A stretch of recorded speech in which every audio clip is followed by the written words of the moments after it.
brought to you by Palvi Agrico. आता शेतीसाठी जे काही लागणार ते घरपोच मिळणार, तेही मोबाईलच्या एका क्लिकवर. राज ठाकरे आणि उद्धव ठाकरे या दोघांना तुम्ही खूप जवळून बघितलात, म्हणजे तुमच्या एकूण इतक्या वर्षाच्या ते कारकिर्दीमध्ये खूप जवळून ते दोघंही बघू देत नाहीत आपल्याला. नाही तसं आम्ही दूरवरनच बघितलंय.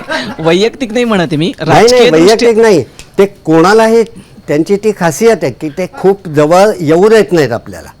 म्हणजे कितीही त्यांच्या विश्वासातला पत्रकार असला म्हणजे ते तुम्हाला घरी बोलवतील, ते तुम्हाला जेवायला घालतील, आणखी तुमचे काही दोन लाड पुरवतील, पण ते खूप जवळ येऊ देत नसत. बाळासाहेब त्या तुलनेने बाळासाहेबांचं उलटं होतं. बाळासाहेब हा ओपन माइंडेड, खुल्या दिलखुलास म्हणावं असं त्यांचं व्यक्तिमत्व. नाही, या दोन्ही नेत्यांबद्दल मी वैयक्तिक नाही म्हणत आहे, राजकीय दृष्ट्या म्हणते. दोघांची राजकीय कारकीर्द राजकीय खूप जवळून बरोबर आहे. बघितलेत. तर उद्धव ठाकरे आणि राज ठाकरे यांच्यामधली राजकारणी म्हणून आवडणारी गोष्ट आणि एक न आवडणारी गोष्ट अशी कोणती दोन्ही नेत्यांमधली?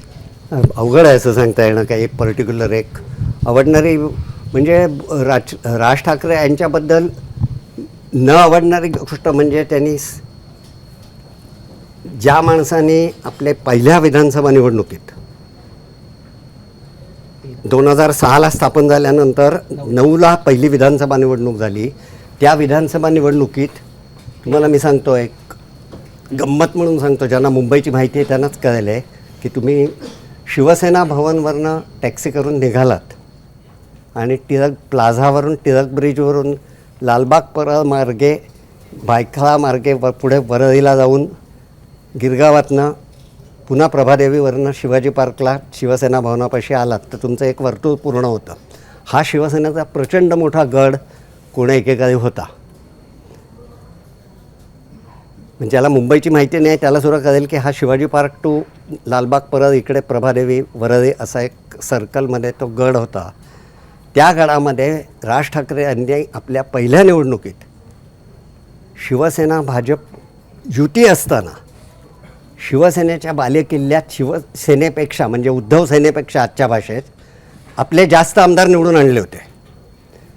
त्याच माणसाला पुढच्या निवडणुकीत म्हणजे 9-5-14 सालच्या निवडणुकीत फक्त एक आमदार निवडून आणता आला. कारण त्यांची धरसोड वृत्ती आणि ते कुठेही टिकले नाहीत.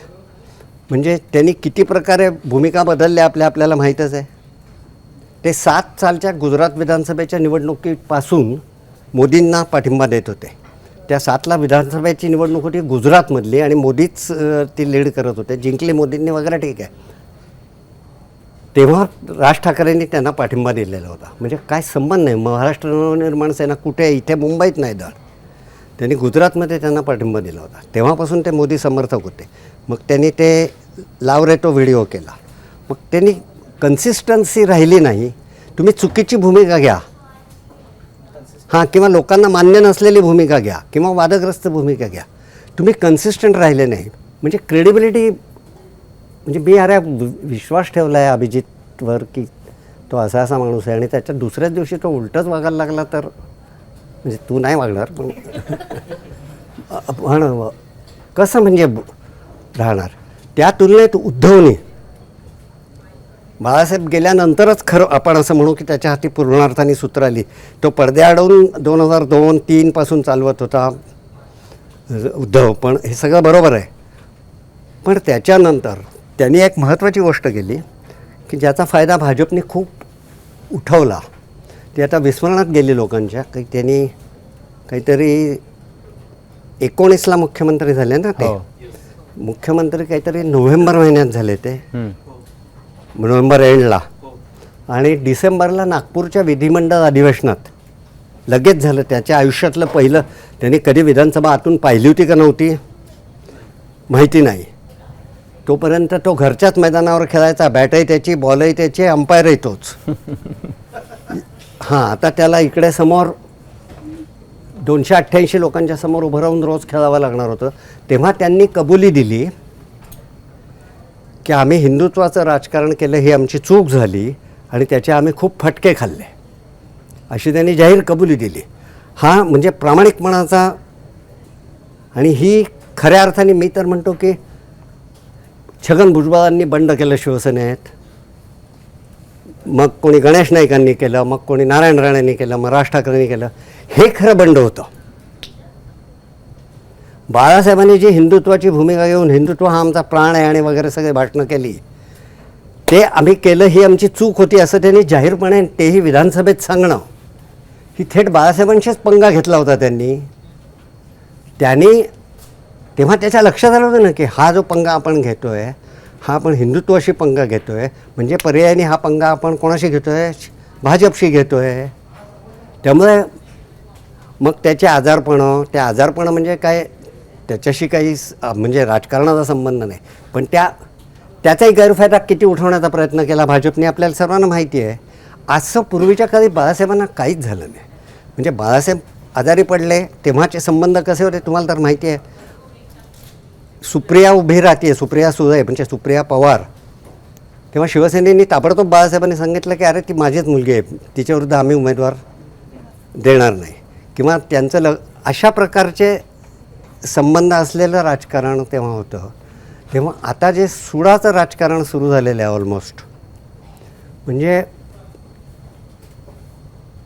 एक शिवसेनेला संपवणे, म्हणजे त्यातला एक भाग पूर्ण केला भाजपने, शिवसेनेचे 2 तुकडे करून उद्धव ठाकरे यांच्या हातातनं धनुष्यबाण आणि मी जे मगाशी म्हणालो ना की त्यांना देण्यात आलं आहे, तर शिंदे यांनीच जाहीरपणे आभार मानले आहेत अमित शहांचे आणि मोदींचे त्याबद्दल. त्यांना हे पण लक्षात आलं नाही तेव्हा की शिंदे म्हणजे अमित शहा आणि मोदी नाही देत चिन्ह, निवडणूक आयोग देतो. आभार मानायचे तर तो निवडणूक आयोगाचे मान ना. तुम्ही इनडायरेक्टली सांगताय की हे कशामुळे झालं आहे ते. तसं बाळासाहेबांच्या काळात त्या प्रकारचं राजकारण नव्हतं. आणि मी सांगत असलेला मुद्दा असा होता की अर्धं काम पूर्ण केलं आहे त्यांनी शिवसेना तोडून, दुसरं काम त्यांनी राष्ट्रवादी तोडून केलं भाजपनी. ती राष्ट्रवादी का तोडली, खरं म्हणजे काही गरज नव्हती, सरकार सुस्थितीत होतं ना, पण पवारांनी मानली होती ना महाविकास आघाडी. त्यामुळे ते 2 पक्ष नेस्तनाबूत करणे किंवा आपल्या पंखाखाली घेणे, आणि शेवटी परिस्थिती अशी येईल की शिंदेसेनेचेही काही आमदार पुढच्या वेळेला भाजपच्या तिकिटावर उभे राहिले. आत्ता काही राहिलेलेच आहेत, म्हणजे असं सगळं साटेलोटं झालेलंच आहे. तर त्यामुळे माझ्या मताने बाळासाहेबांपेक्षा खूप संघर्षाचा काळ हा, म्हणजे त्यांची कारकीर्द आपण 13ला गेले ना बाळासाहेब, हो 12ला म्हणजे ती 13 वर्षांची राजवट आहे. त्याच्या आधी त्यांनी काही केलं असेल, राज ठाकरे यांची कोंडी केली असेल, त्यामुळे राज ठाकरेंना बाहेर जावं लागलं असेल असं गृहीत धरलं तरी तेव्हा त्याच्या पाठीशी बाळासाहेबांसारखा एक पहाड स्ट्रॉंग, लोकांवर हुकूमत गाजवणारा, मॉबला कब्जात घेणारा नेता होता.